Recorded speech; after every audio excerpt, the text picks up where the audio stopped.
많은 사람들은 예수에 대해서 이렇게 얘기합니다.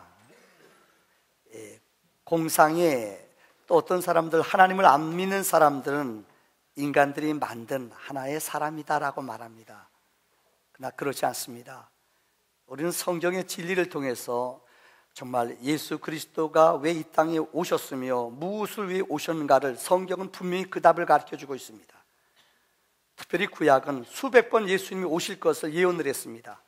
약 1500년 동안에 25명의 저자들이 이 창세기로부터 그 시간을 시대적으로 보면은 말라기까지 1500년이라는 공간이 있었습니다. 근데 어느 누구도 똑같은 동시대에 살았던 사람은 없습니다. 말라기도 그랬습니다. BC 400년 예수님 오시기 전. 그전에는 여러분 모세는 BC 1500년 사람입니다. 근데 모세도 예수님이 오시는 것을 하나님의 계시를 받고 하나님의 영감을 받고 글을 썼습니다. 여러분 너무나 놀라운 창세기로부터 수백 개의 말씀이 있습니다만 이 시간 그걸 다 열거할 수는 없습니다.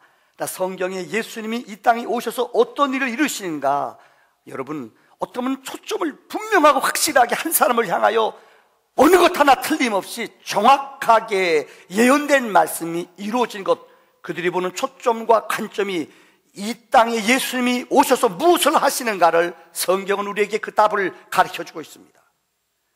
성경의 최초의 예수님이 온다는 말씀은 창세기 3장 15절입니다. 우리는 이 말씀을 원복음이라고 말합니다.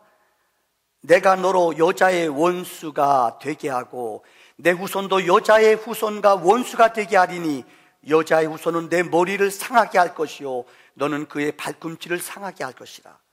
여기 여자의 후손이라는 말은 히브리 말로 알마라는 뜻이에요. 이것은 단수로 쓰여졌어요. 즉 예수 그리스도는 단수예요. 동정녀라는 말이에요. 처녀의 몸이라는 말이 히브리 말로 알마입니다. 예수님은 여자의 후손에게서 남자를 알지 못하는 동정녀에게서 태어날 것이다. 그 여자의 후손이 그 뱀의 머리를, 사탄을 부술 뿐만 아니라 그는 예수를 죽게 해요. 발꿈치를 상하게 할 것이다. 최초 예수 그리스도의 오심의 모습입니다. 창세기 49장 10절에 보면은 여러분들 하나님께서는 이 거룩한 이 실로가 오기까지, 하나님의 역사 유다지파의 실로가 오기까지 유다지파를 통하여 예수 그리스도가 올 것을 말씀했습니다. 또 민수기 말씀에 보면은 민수기 24장 17절에 야곱은 우리가 알다시피 이스라엘의 자손이에요. 야곱에서 한 별이 날 것이다. 유다지파에서 이 땅을 구원할 영원한 별이 태어난다고 말했습니다. 또 성경에 보면은 여러분 이사야서에 제일 많이 예수 그리스도의 오심을 표현하고 있어요. 우리가 너무나 잘 아는 이사야 7장 14절, 처녀가 잉태하여 아들을 낳을 것이니 그 이름을 가르쳐줬어요. 임마누엘이라라. 처녀가 아이를 낳을 것인데 그 이름을 임마누엘이라 성경은. 그 다음에 성경 이사야서 9장 6절에 보면 가장 중요한 예수님의 이름을 5가지나 열거하고 있어요. 한 아이가 우리에게 낳고 한 아들을 우리에게 주신 바 되었는데 그 어깨에는 정사를 메었고, 예수의 이름입니다. 기묘자, 원더풀이에요. 묘사, 카운슬러, 그 다음에 전능하신 하나님, 마이트 갓, 영존하시는 아버지, 평강의 왕. 성경에 보면은 예수님의 이름을 5가지로 열거하고 있습니다. 왜 안 나오냐? 좀 빨리 2번 틀렸어. 연습 아까 했는데 안 내오네. 어제 밤새서 정신을 못 차리나 봐요. 실수하지 마요.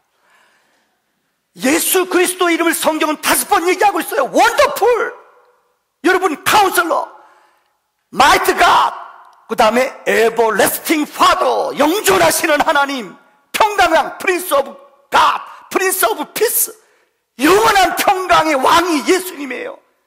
예수님이 이 땅에 이루실 것을 성경은 5번이나 열해. 기묘자, 묘사, 전능하신 하나님, 영존하시는 아버지, 평강의 왕. 성경은 예수님이 이 땅에서 어떤 일을 이루실까를 구체적으로 그분의 모습을 설명하고 있습니다. 이사야 11장 1절을 보세요. 이새의 뿌리, 이새는 다윗의 아버지예요. 이름까지 기록됐어요.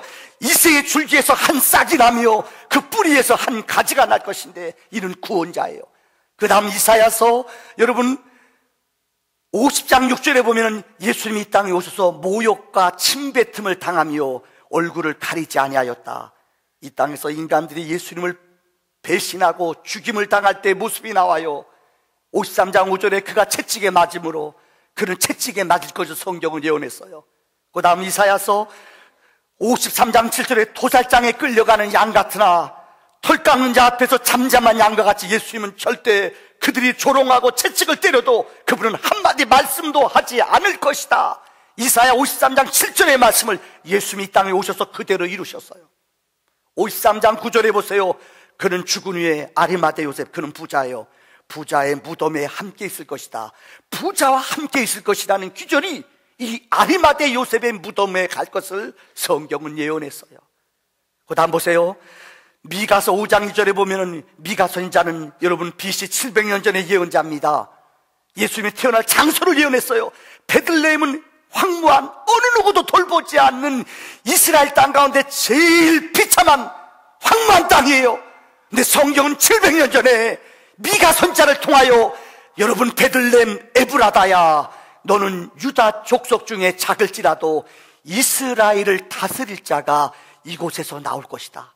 그의 근본은 상고의 영원에 있느니라. 또 여러분 성경의 말 스가랴서에 보면은 하나님께서는 9장 9절에 예수님이 이 땅에 예루살렘에 입성하실 때에 겸손하여 나귀를 타시나니 나귀의 작은 것 곧 나귀 새끼다. 700년 전에 스가랴 선지자를 통해 하나님은 예언의 말씀을 알게 하시며 보여줬어요. 가장 겸손의 모습으로 어린 나귀 새끼를 탈 것이다.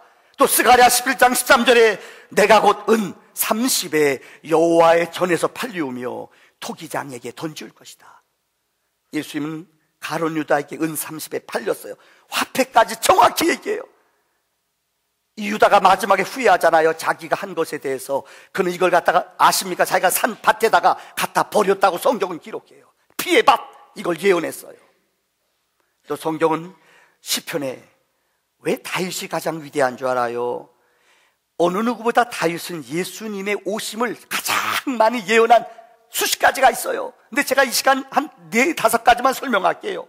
다윗은 왜 위대하냐? 다윗은 하나님의 거룩한 예언과 꿈을 받아서 시편을 기록했는데 예수 그리스도의 오심을 목도한 것처럼 예수 그리스도를 만나는 것처럼 확실하게 성경을 예언했다는 거예요. 오늘 시편 22편 16절을 보세요. 악한 무리가 나를 둘러 내 수족을 찔렀다. 예수님은 두 강도 함께 죽임을 당해요. 그 로마 병정들이 예수님을 창으로 찔러요. 악한 무리들과 함께 부끄러움과 수치를 당하며 죽을 것을 성경은 예언했어요. 그 다음에 시편 20편 8절에 예수님 죽은 후에 그들이 예수를 조롱하며 예수님의 옷을 제비를 뽑아 속옷을 제비를 뽑는다고 예언했어요. 이 예언의 말씀이 그대로 이루어졌습니다.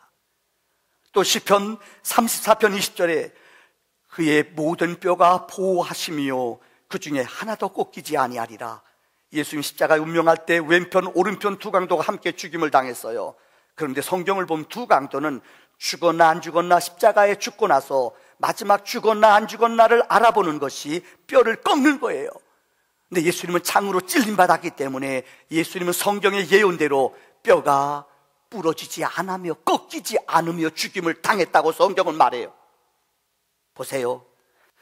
또 시편 말씀에 여러분 그 모든 뼈 34편 20절 그의 모든 뼈가 보호하시며 하나도 꺾이지 않았다.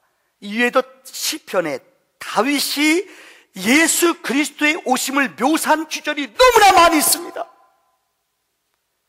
여러분 1500년 동안에 모세에게 보여줬던 하나님, 여러분 하나님께서 스가랴에게 스바냐에게 또 여러분들 많은 하나님의 이사야 예언자들에게 다윗에게 보여줬던 예수 그리스도의 모습, 그들은 예수 그리스도를 본 적이 없어요.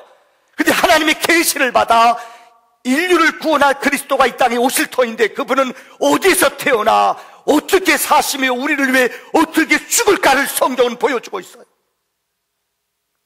저는 설교의 결론을 지으려고 합니다.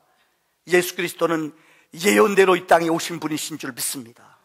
그 예언이 뭐예요? 우리는 아담의 원죄로 말미암아 영원히 지옥 갈 수밖에 없는, 형벌 받을 수밖에 없는 죄인입니다. 근데 이 죄를 해결해야 돼요. 어떤 인간의 짐승의 피로도 우리 인간의 죄를 해결할 수 없습니다. 내 죄를 해결한 분이 있습니다. 예수 그리스도입니다. 그리스도가 이 땅에 오셔서 가장 연약한 말구유에 태어나심으로 가장 겸손의 모습으로 인간을 구원하기 위해 가장 연약한 자리에 오심으로 우리 위해 친히 자기 몸을 버리심으로 십자가에 못 박혀 죽으심으로 온 인류를 구원한 역사가 성탄의 역사인 줄을 믿습니다. 저는 오늘 이 한 리더스 다이제스트에 나온 정말 감동적인 글이에요. 이 글을 읽고 미국에 있는 많은 사람들이 충격. 아마 여러분도 얼마 전에 나온 리더스 다이제스트에 나온 성탄절의 아름다운 실화가 있습니다. 특별히 우리나라와 관계가 있는 이야기예요. 이 얘기를 드리고 마치겠습니다. 주인공은 클로디아라는 여자입니다. 어린 시절에 이 엄마 아빠가 이 아이를 낳았는데, 다시 말하면 이 아빠는 6.25 전쟁 때 한국에 왔어요. 그래서 아빠가 6.25 전쟁 때 한국에서 전사했어요. 엄마가 이 아이를 4살 동안 키우다가 도저히 감당할 수가 없어요. 그래서 이 아이를 엄마가 고아원에다가 도저히 혼자 키우기 힘드니까는 엄마가 이 아이를 고아원에다 놓고 4년 후에 엄마가 8살 때 엄마가 재혼을 했어요. 재혼한 사람이 힘들잖아요. 그래서 엄마가 글에 나오는 내용은 어머니가 이 딸 클로디아를 찾기 위해서 전국에 수소문을 냈어요. 근데 못 찾아요. 그래서 우리가 해결사, 미국도 해결사가 있잖아요. 해결사 스웨이드라는 사람한테 자기 딸 출생지, 그 다음에 자기 딸의 이 사진 갖다 주면 꼭 좀 찾아달라고 그랬어요. 근데 스웨이드라는 사람이 몇 개월 만에 이 딸을 찾았어요. 근데 어디서 찾았느냐? LA 한 나이트클럽 밤무대에서 노래하는 가수, 20살 먹은 청년이에요. 편지를 띄웠어요. 클로디아라는 그 딸에게 이 스웨이드라는 해결사가 편지를 띄워 당신 어머니가 당신을 그렇게 찾고 싶은데 만날 수 있겠느냐? 대답은 안 됩니다. No, 절대 만날 수 없다는 거예요. 왜 나를 버린 엄마가 나를 찾아와서 만나자는 거예요? 안 된다는 거예요. 계속 편지를 몇십 번 주고 도저히 이 딸이 마음을 열질 않아요. 그런데 이 사람이 허락지 않은데 또 찾아가요. 찾아가서 깜짝 놀랐어요. LA의 어느 이 나이트클럽에서 밤무대에서 노래하고 들어가 그 여인이 쉬고 있는 그곳에 가서 봤더니 이 클로디아라는 여자아이가 이 소경이에요. 앞을 보지 못해요. 뜨개질을 하고 있어요. 찾아가서 이 클로디아한테 스웨이드라는 해결사가 자초지경 얘기해요. 그래도 어머니가 저곳에서 기다리시는데 어머니 한 번만 만나라. 어머니 소원이다. 일생 동안 당신 찾았다. 이 아이가 화를 내요. 아니, 이제껏 내가 그렇게 고생하고 눈물 흘리고 고통당할 때는 안 나타나더니 뭐요? 내가 지금 20살 된 내 나이에 찾아와서 보고 싶다고요? 이 딸이 너무 분노를 내는 거예요. 결국 설득을 했어요. 그래서 이 소경인 딸 클로디아를 데리고 이 해결사 스웨이드가 어머니가 머물러 있는 호텔 방으로 데려가요. 문을 삐그덕 열고 이 아이를 데리고 들어갔어요. 근데 정말 아름다운 옷을 입고 있는 클로디아의 어머니가 우아하게 의자에 앉아 있어요. 들어가더니 어머니가 그래요. 딸 클로디아야, 왔냐? 나는 너무너무 너를 보고 싶었어. 그곳까지 찾아왔던 이 딸이 클로디아가 어머니의 그 말을 듣고 너무너무 화가 나고 분이 났어요. 또 소리를 지르는 거예요. 나는 보기 싫어요. 왜 나를 찾아왔어요? 나는 엄마를 저주해요. 이 딸이 견디지 흥분, 분노 참지 못하는 거예요. 그런데 스웨이드가 그 어린 딸을 막 소리 지르는 그 처녀, 이 클로디아 딸을 데려다가 엄마 품에다 그냥 안겨버렸어요. 비명을 지르는 그 딸을 어머니는 더듬기 시작해요. 많이 컸구나. 클로디아야, 네 목소리는 예전이나 똑같구나. 어머니가 클로디아가 가만히 자기를 만지며 얘기하는 걸 들어봤더니 어머니가 더듬는 모습, 어머니가 자기를 만지는 모습을 봤더니 어머니도 앞을 못 보는 소경이에요. 엄마도 못 봐요. 그래, 엄마가 눈물을 쭉 흘리면서 클로디아를 만져줘요. 딸아, 내가 너를 4살까지 키우다가 어느 날 눈이 보이지 않아 병원에 갔더니 병원에서 결과가 우리 집에 유전병이 있는데 나는 점점 시력을 잃어가는 장애자, 소경이 되는 병이고 너도 얼마 안 있으면 소경이 된다. 병원에서 진단을 내렸는데 나는 벌써 이 시신경이 죽어가고 있고 이 유전병이 너에게도 옮겨져서 너도 눈이 멀어간다. 얼마 안 있으면 먼다. 어머니가 알았어요. 도저히 두 엄마와 모녀가 소경이 돼가지고 인생을 살아갈 수가 없어요. 발버둥치고 키우다가 어머니가 이 아이를 양녀로 다른 집에 입양시킨 거예요. 이거를 모르죠. 이 얘기를 듣던 클로디아는 어머니 품에 안겨 계속 흐느껴 울기 시작했어요. 난 그걸 몰랐어요. 어머니, 그래, 나는 내가 어디 가든지 하나님이 너를 지켜주기를 계속 기도했단다. 너 어디 가든지 나는 너를 찾을 확신이 있었단다. 어머니가 그 이야기를 들려줘요.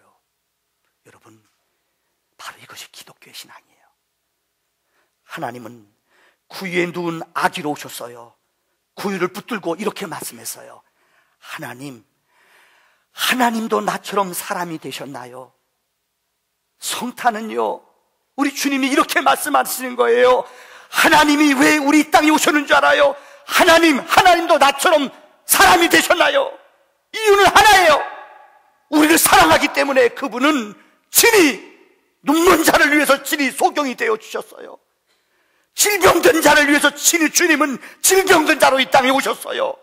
상처난 자를 위해서 주님은 친히 상처난 자로 사셨어요. 이것이 성탄의 능력이에요. 이 땅에 인카네이션, 육신의 몸을 입고 오신 그리스도, 그분의 거룩한 삶과 능력은 우리의 영혼을 새롭게 하는 능력이 있는 줄을 믿습니다. 기도합시다.